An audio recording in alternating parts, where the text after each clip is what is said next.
स्वागत हमारे YouTube channel पर। अगर आप भी बिहार से और क्लास 10th में हैं तो बिल्कुल भी अकबकाना नहीं है, ठीक है। और जुलाई ख़त्म, मतलब कि जून ख़त्म हो गया, जुलाई स्टार्ट हो गया है। तो अगर आप नहीं पढ़े हैं तो इस वीडियो को देख लीजिए और पूरा का पूरा हम आपको चैप्टर समझाते चलेंगे, ठीक है। देखिए, तो class 10th mathematics math NCERT book है, ठीक है।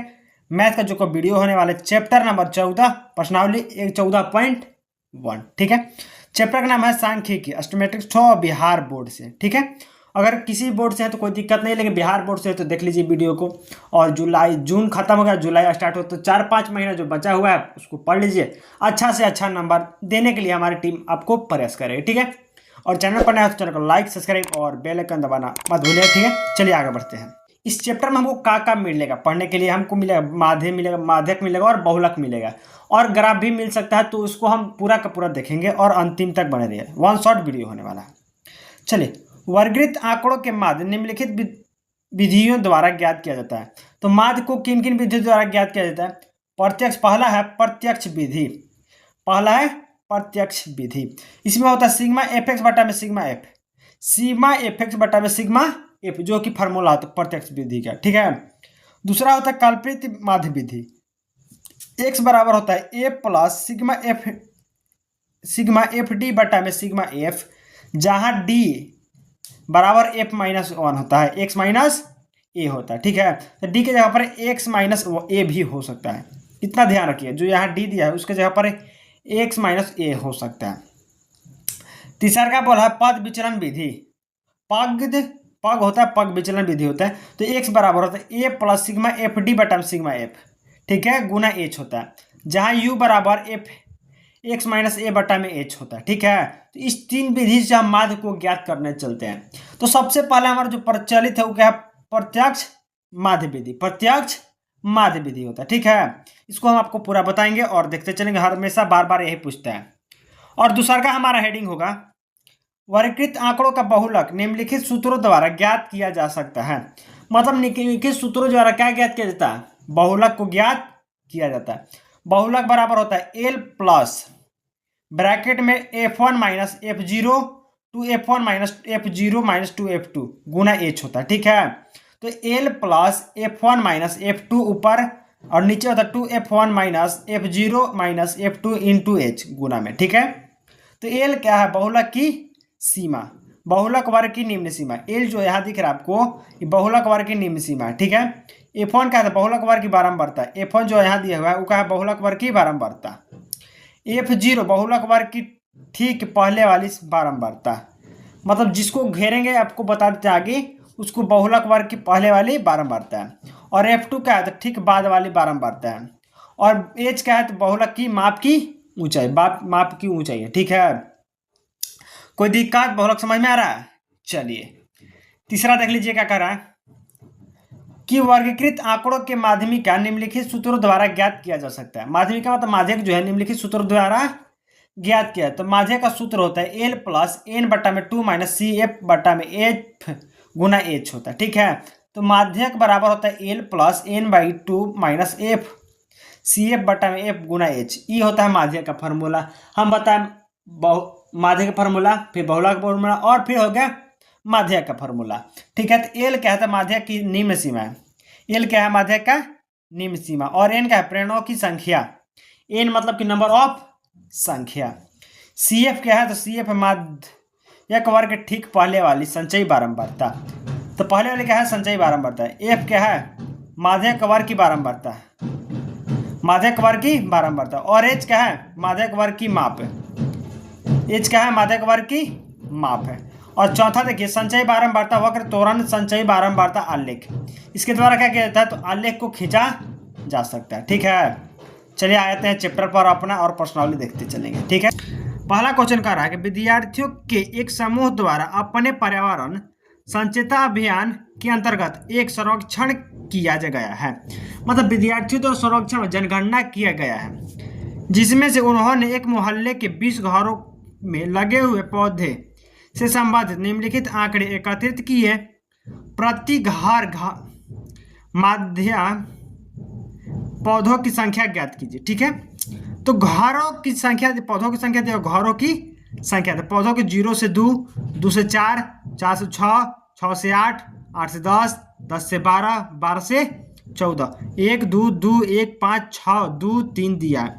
मतलब सबका अपना अपना दिया है। 0 से 2 में एगो दिया है, 2 से 4 में 2 गो दिया है, 4 से 6 में एगो दिया है, और 6 से 8 में 5 गो दिया है, 8 से 10 में 6 गो दिया है, 10 से 12 में 2 गो, 12 से 14 में 3 गो पौधे घरों की संख्या में। ठीक है, चलिए तो इसको बनाने के लिए हम माध्य को 3 विधि बताएं, प्रत्यक्ष विधि, कल्पित विधि और पग विचलन विधि।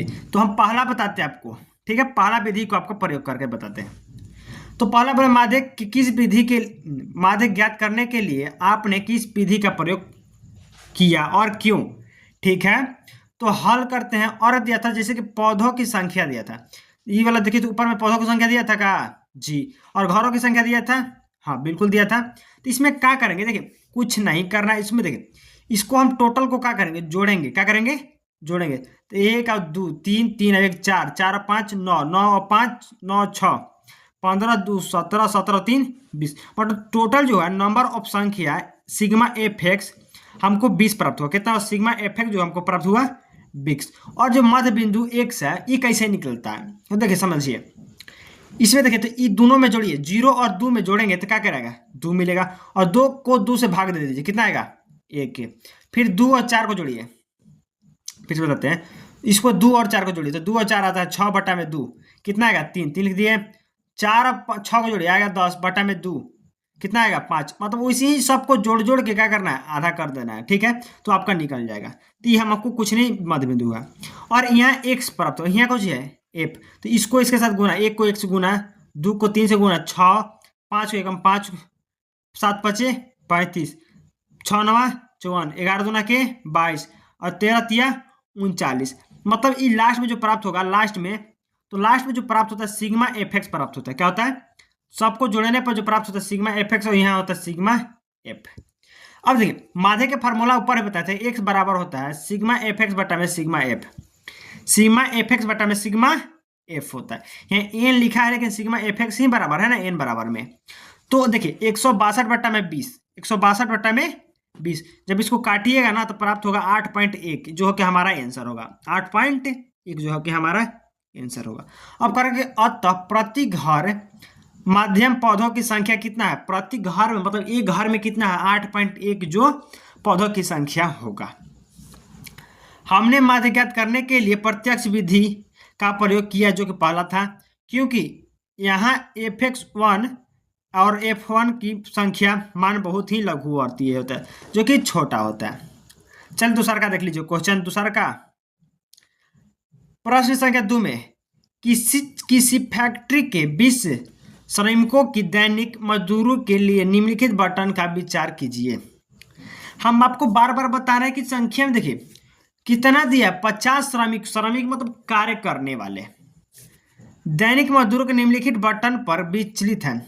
दैनिक मजदूरों की संख्या 100 से 120 जो कि 12 गो, 120 से 140 14 गो, 140 से 160 8 गो, 160 से 80 6 गो, 180 से 200 क्या गो 10 गो दिया। तो उपयुक्त विधियों का प्रयोग करते हुए फैक्ट्री के श्रमिकों के माध्यम से दैनिक मजदूरों की ज्ञात कीजिए। अतः हम कल्पित विधि का प्रयोग करें। यहाँ कौन सा विधि, दूसरा का विधि लगा दिया, कौन सा कल्पित विधि लगा दिया, जो कि a बराबर कितना होगा 150। तो a बराबर 150 ही क्यों आया आगे बताते हैं। देखिए अब आगे देखिए बताते हैं a बराबर ही 150 क्यों ही आया। देखिए तो हम e वाला जो होता है इस वाला तो होता है और e वाला दिया होता है, सॉरी ई वाला एफ एक्स दिया होता है, श्रमिकों की संख्या दे ई नहीं दिया होता, ये वाला दिया होता है एफ एक्स दिया होता है। तो इसको क्या करते हैं, इस वाले दोनों को जोड़ के 100 और 120 को जोड़ेंगे तो 220 और आधा करेंगे तो मतलब कि 110 आएगा, जो कि हमको 110 लिखे। तो बीच वाला में 1 2 3 4 5 5 को है तो हम इसको जो बीच में आएगा उसको हम बनाएंगे ए, जो बीच में आएगा उसको क्या बनाएंगे ए बनेंगे, और जो बीच में आएगा उसी को क्या बनाएंगे 0, ऊपर में माइनस नीचे में होता है प्लस, ऊपर में -1 नीचे में +1, तो ऊपर प्लस नीचे ऊपर माइनस नीचे प्लस, ठीक है। और यहाँ गुना जो करेंगे तो एफ को इसके साथ गुना करेंगे, ए को डी के साथ लिख से या यू के साथ लिखिए, डी लिखिए चाहे तो यू लिख से, यहाँ डी भी लिखा जा सकता है कोई दिक्कत नहीं है। तो देखिए अब इसको जब गुना करेंगे तो किसको किसके साथ 12 को इसके साथ, 12 दूना के 24 माइनस में 14 एकम 14 माइनस में 0 का किसी भी संख्या से गुना करते हमेशा क्या प्राप्त होता है 0 प्राप्त होता है, ठीक है। 6 को 1 से गुना करें 6 प्राप्त होगा, 10 को 2 से 6, 10 गुना के 20 प्राप्त होगा। इसको क्या करना है, सबको जोड़ना है। तो श्रमिकों की संख्या ऑलरेडी किताब में दिया था 50 गो, यहाँ भी 50 गो, ठीक है। इसको और जोड़ेंगे तो प्लस वाला को प्लस वाला अलगे, माइनस वाला को माइनस वाला में अलगे, तो उसका 36 हो जाएगा, 1 से 12 होगा तो घटाएंगे तो आएगा -12। फार्मूला में कोई चेंजिंग नहीं है। ए प्लस सिग्मा एफ डी बटा में सिग्मा एफ। ए का मान देखिए यहाँ घेरा हुआ था, यहाँ पर 150 दिया है, प्लस या प्लस, इसका घटाए तो कितना है -12, ऊपर में 50, नीचे 1 0 से 1 0, ऐसे भी कर सकते हैं, इसके गुना भी कर सकते, कोई दिक्कत नहीं है, जैसे गुना है आप कर सकते हैं। तो यहाँ देखिए किताब किया गया कि ऊपर वाला गुना कर दिया, नीचे सेम टू सेम छोड़ दिया, नीचे वाला कोई चेंजिंग नहीं किया है।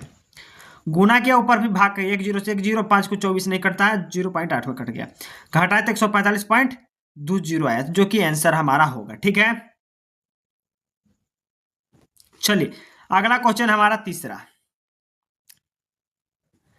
क्वेश्चन कर रहा है कि निम्नलिखित प्रश्नों के बटन के एक मोहल्ले में बच्चों के दैनिक जेब खर्चे दर्शाया गया है। तो मादे के जेब खर्चे में 18 रुपए लुप्त है, तो बारंबारता एफ ज्ञात कीजिए। क्या करा कि 18 रुपए लुप्त, बारंबारता एफ ज्ञात कीजिए, जो कि यहाँ एफ का मान क्या है, एफ का मान नहीं, तो एफ का मान हमको क्या करना है, ज्ञात करना है।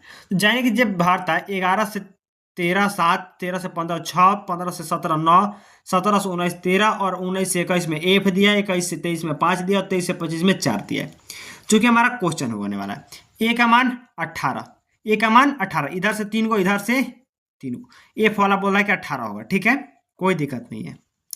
एच का मान 2 को, एच का मान 2, यू का मान और एफ का मान, ठीक है। आगे बढ़ते हैं।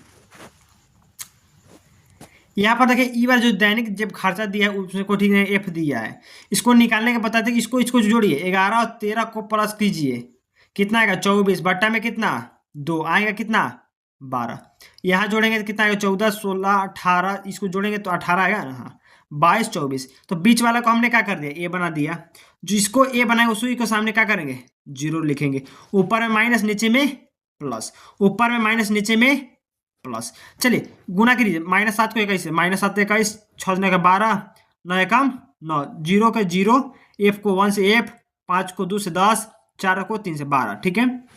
प्लस वाले को प्लस के साथ जोड़ेंगे, माइनस वाला को माइनस के साथ जोड़ेंगे, इसमें जोड़ेंगे तो 44 प्लस एफ बचेगा और इधर जोड़ेंगे तो क्या -20 बचेगा, जोड़ घटाव करने के बाद, ठीक है।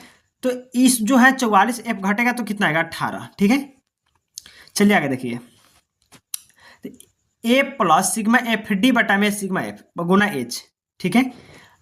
एक्स मान 18, ए का मान भी 18, कोई दिक्कत नहीं है, बारंबार तो ऑलरेडी ऊपर दे चुका था।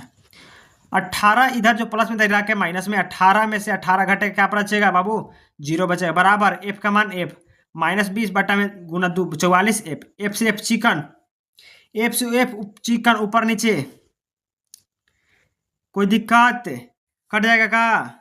चलिए ऊपर से एफ चिकन भी कर सकते हैं, अगर वैसा मन नहीं है तो 2 को 44 काट दीजिए, सॉरी देखिए ई वाला एक से काटिए, कितना आएगा 22, अब 22 इसके साथ काटिए, कितना आएगा ऊपर 10 नीचे 11, तो ये 20 माइनस में था, इधर जाकर बच प्लस, मतलब कि पूरा चिकन हो जाएगा, ठीक है। तो यहाँ आएगा ए बराबर 20, ए बराबर जो कि 20, अतः लुप्त बारंबारता की संख्या कितना आया 20, ठीक है। चलिए यहाँ ही रखते हैं और कल बंद दिखेगा अगला वीडियो जो कि हमारा होने वाला है, और चैनल पर नया तो चैनल को लाइक सब्सक्राइब और बेल आइकन दबाना मत भूलिए। मिलते हैं अगले वीडियो में, धन्यवाद।